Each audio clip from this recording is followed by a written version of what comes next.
Louvado seja nosso Senhor Jesus Cristo, para sempre seja louvado. Salve Maria Imaculada, uma excelente terça-feira para você que está aí mais um dia firme e forte acompanhando o nosso programa, sempre com você. Mais um dia aqui também, né, prontinhos para levar para vocês conhecimento. E hoje, na nossa terça-feira, nós vamos falar sobre a nova exortação apostólica do Papa Francisco, lançada agora, né, em abril de 2018, que é Alegrai-vos e Exultai. Traz para nós uma visão bonita e, ao mesmo tempo, de possibilidade que nós todos, né, podemos alcançar, que é a santidade. E daqui a pouquinho eu vou receber com muito carinho aqui o padre Adriano Stevanelli. Ele é diretor do ITEL e vai bater um papo com a gente sobre esse assunto. Você quer participar com a gente? 3349-1015 ou 993470532. Só mandar a sua pergunta. Lembrando que hoje também você é o nosso convidado a ligar e colocar a sua intenção, né? Temos um sacerdote que também pode dar uma bênção toda especial para você e pela sua intenção. Então fique conosco e vamos juntos, né? Celebrarmos mais um dia de vida, celebrarmos mais uma oportunidade de estarmos aqui, falarmos sobre santidade, que é algo que parece que é tão distante de nós, né? Serve só para os santos de altar, né? E na verdade não, está ao alcance de nossas mãos, está ao alcance de nós, mesmo sendo pecadores. Parece algo contraditório, né? Mas não é não. Nós vamos falar disso aqui hoje no nosso programa. E como eu disse, você é o nosso convidado especial. Quero agradecer mais uma vez a Boutique Nancy Maia, que investe mais um dia aqui no nosso programa. A Boutique Nancy Maia que fica na rua Mirante Sadoc Sá, número 168, no bairro Copa Fé. E o telefone de lá é o 3326-1138. 3326-1138, Boutique Nancy Maia. E aquele beijo grande também para Maria do Rocio, ela que é representante Tracta Cosméticos no Mato Grosso do Sul, parceira também do nosso programa, né, nos cedendo os cosméticos para que possamos nos arrumar ainda mais bonitos para vocês aí de casa. Então, Maria do Rocio, muito obrigada. Você que tem sua loja, né, aqui em Campo Grande, deseja ter os produtos Tracta na sua loja? Entre em contato com a Maria do Rocio. Bom, gente, muito bem, né? E como fazemos todos os dias, hoje nós vamos rezar também, nós vamos começar o nosso programa na oração, nos dirigindo, né, a Deus, pela intercessão da Virgem Imaculada, pedindo para que a Virgem Mãe interceda por nós, para que ela possa olhar para o nosso coração, muitas vezes, né, pecador ao extremo, mas que tem sede de Deus, que tem vontade de estar perto de Deus. Quando nós caímos, é o Senhor, né, juntamente com a Virgem Imaculada, que nos ajudam a levantar. O Papa João Paulo II dizia que ser santo não é ter pecado, né? Ser santo é você saber levantar toda vez que você cai. E hoje nosso santo, né, favorito aqui, São Maximiliano Kolbe, que é o nosso fundador, também nos diz assim: a vida é breve, após a morte não há méritos. Agora é tempo de tornar-se santo. A vida é breve, após a morte não há méritos. Agora é tempo de tornar-se santo. São Maximiliano Maria Kolbe. E olha que nessa época nem santo ele não era ainda. E olha que nessa época ele também tinha a mesma batalha que eu, que você, né? Que é a busca da santidade todos os dias da nossa vida. E ele falava assim, que a nossa vida ela passa correndo. A nossa vida, da Santa Teresinha dizia, né? Nossa vida é um breve segundo. E de fato, a nossa vida ela passa. E quando a gente vê, já chegamos ao fim dela. E o que eu fiz para ser melhor? E o que eu fiz da minha vida? E o que eu fiz para me tornar santo? Hoje no programa nós vamos falar de santidade. Nós vamos falar, né, de alegria. Nós vamos falar de que é possível ser santo, sim. E começa esse caminho de santidade aqui na Terra. Começa esse caminho de santidade, como diz o Papa João Paulo II, né, o Santo João Paulo II, que é caindo e levantando. Porque eu caio hoje, mas o Senhor me sustenta e o Senhor me levanta. Mas sabe que algo que eu acho que é muito importante, que por mais que nós levemos em consideração tudo isso, é que nós não podemos também usar a graça de Deus como uma muleta para o nosso pecado. Eu sei que eu posso cair porque eu sou humana e eu estou sujeita a erros. Mas eu tenho que todos os dias tentar ser melhor. Todos os dias tentar ser uma pessoa diferente. E o caminho de santidade começa aqui. Como diz o nosso santo, após a morte não há méritos. O nosso mérito, né, é o céu. A gente quer o céu. A gente vai alcançar o céu. Mas lá vai depender, o meu resultado vai depender da minha caminhada aqui. Do que eu faço aqui, o caminho que eu trilho aqui na terra. Por isso que quando a gente fala de santidade, não é algo distante de nós. Você, por exemplo, já disse para alguém hoje que você ama? Você, por exemplo, já deu bom dia quando você acordou? Deu boa tarde? Você, por exemplo, fez a alegria de alguém no dia de hoje? Isso também colabora para a nossa santidade. Porque quando a gente fala de pecado e fala de santidade, a gente pensa logo em coisas muito grandes. Como se, por exemplo, falar da vida do irmão não fosse pecado.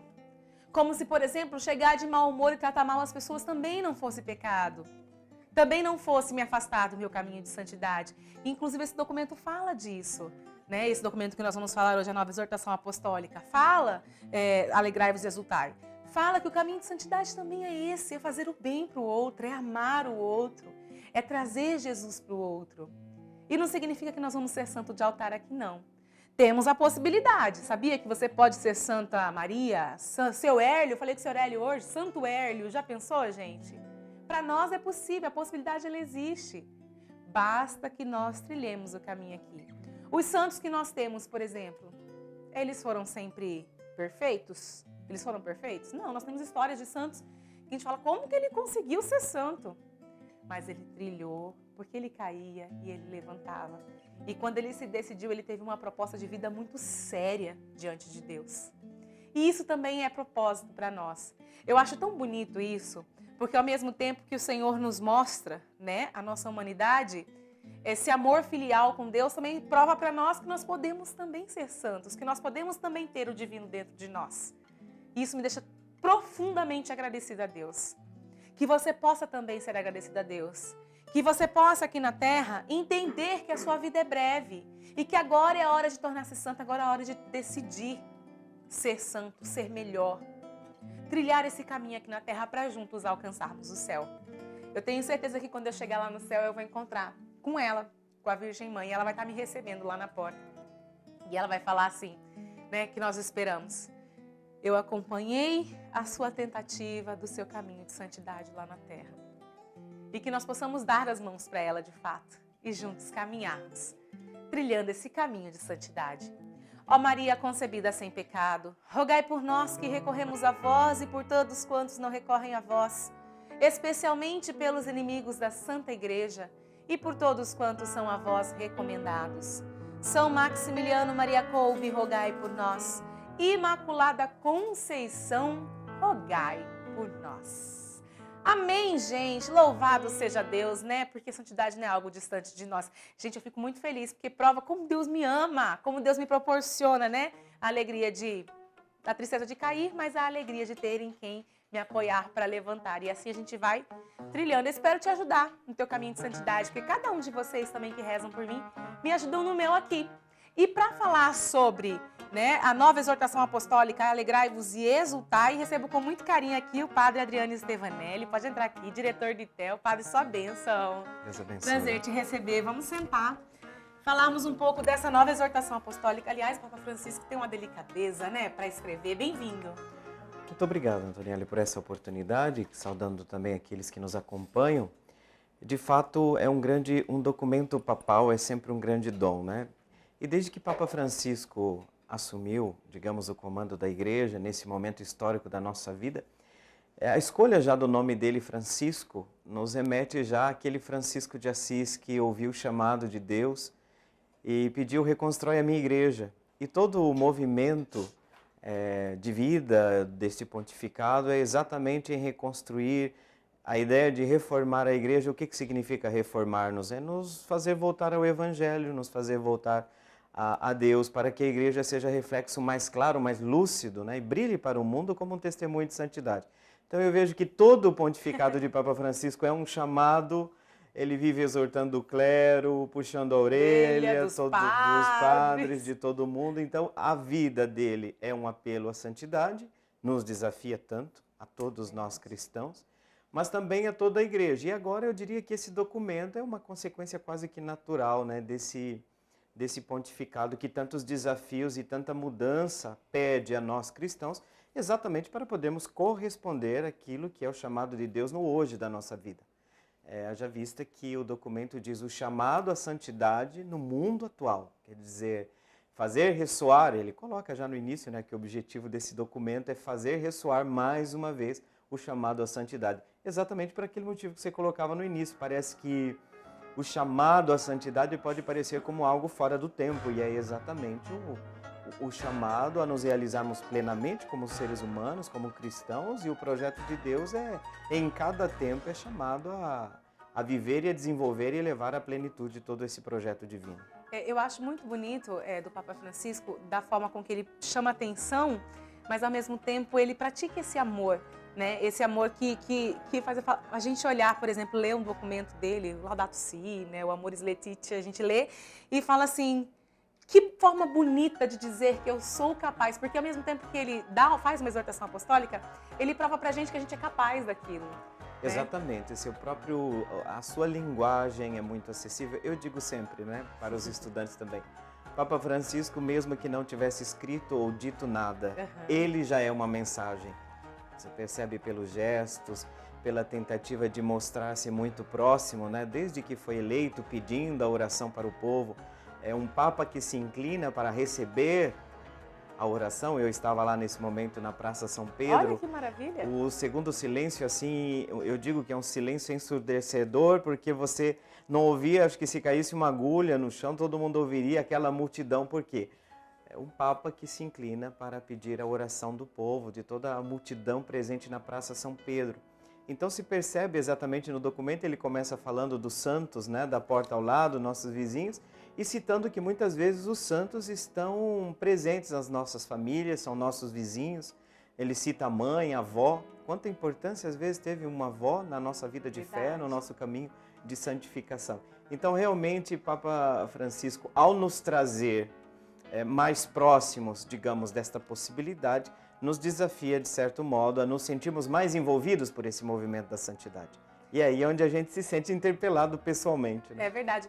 O senhor falando agora sobre que ele não precisa falar muita coisa, que a própria vida dele, né, é essa demonstração, vem muito, acho que, ao encontro justamente desse assunto da santidade, que muitas vezes a gente é muito bom de teoria, mas a única coisa que nós devemos é ser.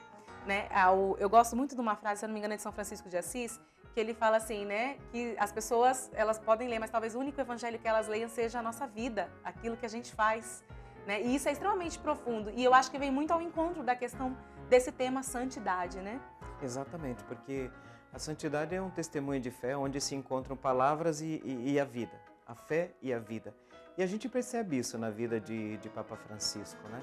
Aquilo que ele fala se torna uma mensagem em perfeita consonância com as suas atitudes, com seu modo de tratar as pessoas, com seu modo de se aproximar.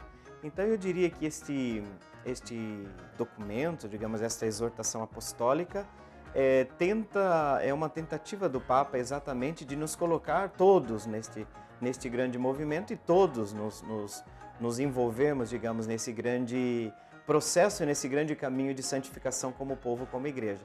Porque até a oração eucarística, quando a gente fala, né, quando começa um pouquinho antes da consagração, né? Senhor que sois, né, o santo, vós que sois santo e fonte de toda a santidade.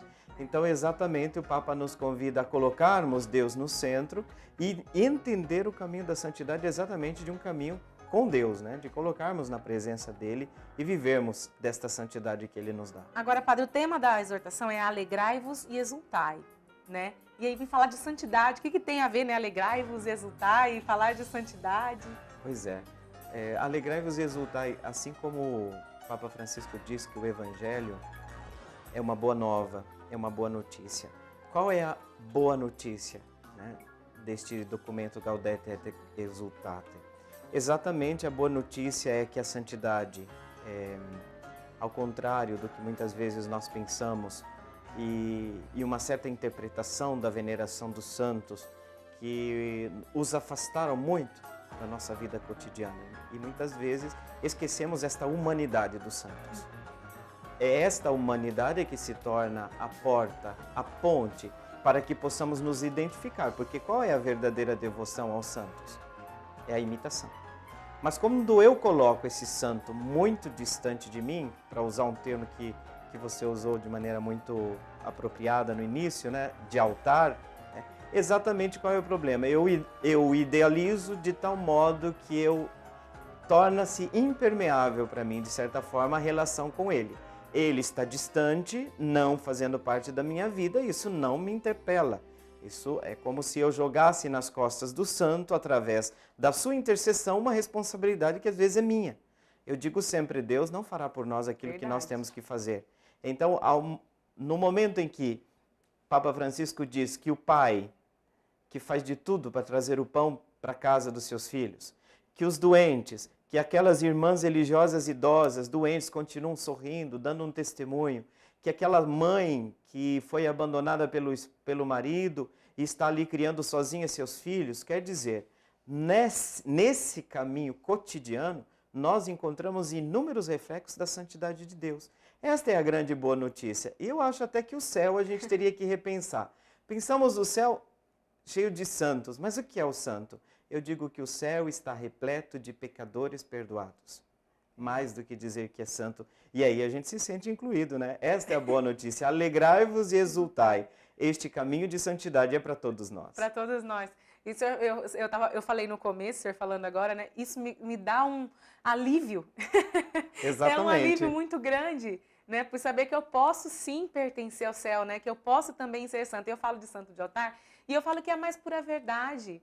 Né? A gente vê pelo nosso fundador, São Maximiliano Kolbe. Quando ele escreveu, por exemplo, a vida é breve, após a morte não há méritos, agora é tempo de tornar-se santo. Ele não era santo. Ele nem sonhava, provavelmente, em ser santo. Provavelmente, nessa época, como as pessoas já diriam, né? Como a gente fala assim, essa pessoa vai ser santo, tal padre vai ser santo, né? Algumas pessoas já diriam, mas a gente não imaginava. E ele também não imaginava que ele pudesse ser um santo de altar, como é hoje, né? Que a gente fala, é um santo a quem a gente se refere e tudo mais. E a gente pode ver que a vida de Padre Kolbe foi sempre uma vida trabalhosa. Ele era uma criança terrível, né? Tanto que as coroas foram entregues para ele, né? Conta a história, dadas pelas mãos de Nossa Senhora. No momento que ele estava aprontando, fazendo uma arte, a mãe dele fala, eu não sei o que vai ser de você, né? Sim. E aí ele fala, meu Deus, ele vai rezar e fala assim, minha mãe falou que não sabe o que vai ser de mim, ele fica triste por isso. Então, não é que ele era santo desde criança, porque as pessoas têm essa visão de santidade como eu não posso pecar nunca. Eu não vou cair nunca. E aí, nisso eu não vou cair nunca, eu acabo fazendo na minha vida, querendo transformar minha vida na vida do outro também, olhando para o outro, para o erro do outro, aquilo que o outro faz. Porque muitas vezes nós confundimos santidade com perfeccionismo, né? Esse é um grande risco. E, por exemplo, ao não ver a humanidade dos santos, porque nós temos a tendência, infelizmente, a romantizar muito a vida dos santos. Né? É verdade. E tem livros, eu acho que nós podíamos, aqueles agiógrafos que escrevem a vida dos santos, talvez prestariam um serviço ainda maior se trouxessem à luz a humanidade dos santos. E exatamente, não podemos dizer assim também, o erro assimilado como a ideia de ser humano. Eu erro porque sou humano. Não, a humanidade nossa é chamada, segundo o projeto de Deus, a viver no amor, a viver na paz, porque, na verdade, isso aí já é o pecado, né? Que é o pecado. Porém, nós podemos ver que na vida de todos esses santos, aquilo que você também dizia, o documento fica muito claro lá no final, é combate. A vida cristã é um combate, mas não é um combate só de alguém que se sente um habitante da Arca de Noé, que é puro diante de uma humanidade perdida. Mas nós temos que trazer elementos da nossa fé também e trabalhar em comunhão. Por exemplo, segundo a fé católica, dizendo sobre isso. Quem é a única que foi preservada dessa condição adâmica que nos vem de Adão, que é este desequilíbrio que foi causado na nossa natureza, na nossa relação conosco mesmo, com os outros, com Deus? Só Maria. Então isso significa que nós não podemos dizer que o santo é uma magia, é um toque de mágica. Deus vem numa pessoa, escolhe uma pessoa, coloca uma varinha de mágica e essa pessoa se tornou santa. A santidade é construída entre quedas, entre buscas, entre angústias. E eu dou ultimamente o exemplo muito claro de Madre Teresa de Calcutá. Teve gente que tentou assim adocicar os discursos dela. Mas ela disse, por exemplo, que nunca encontrou consolação na oração. Uma Madre Teresa de Calcutá que diz, inclusive, que diante das injustiças e daquela miséria e daquela pobreza que ela encontrava, ela perguntava a Deus, por quê? Os santos têm grandes questões. E vamos a Maria. Como se fará isso se eu não conheço o homem? É uma mulher que pergunta. Então, quando o Papa Francisco fala de santidade e do santo da porta ao lado, exatamente porque nós não precisamos ficar pensando numa santidade enquanto heroísmo, mas uma santidade enquanto paciência, enquanto perseverança, enquanto busca contínua da realização do projeto de Deus. E isso é sempre não prescindindo, como você muito bem lembrava, dos nossos pecados e das nossas falhas, porque o santo se vê sempre diante de Deus, o miserável. Ele percebe sempre o abismo que existe entre a vida dele e a bondade de Deus. Isso porque eles vivem em profunda comunhão com Deus. Imagina a gente, E eu quero falar um pouquinho mais desse caminho de santidade, porque eu sei que não é uma receita de bolo, né, padre? Mas, e, aliás, é um caminho caindo e levantando mesmo. Mas a gente vai falar isso daqui a pouquinho, depois do intervalo, que depois também quero citar um exemplo de Santo Agostinho, né? Que aquele ali, se a gente parar para pensar, né, padre? Quanto tempo a mãe dele rezou por ele? Muito tempo. Mas a gente vai falar disso daqui a pouquinho. Nós vamos para um rápido intervalo. Se você quiser ligar, colocar a sua intenção, 3349-1015, 993470532, ou então, né, mandar também a sua pergunta, né, seu questionamento. Recebemos hoje aqui, com muito carinho, né, o padre Adriano Stevanelli, ele que é diretor de TEL, professor do Instituto Teológico, né, e está aqui com a gente hoje falando sobre o documento Alegrai-vos e Exultai. Não sai daí não, a gente já volta. Teu Espírito, Senhor.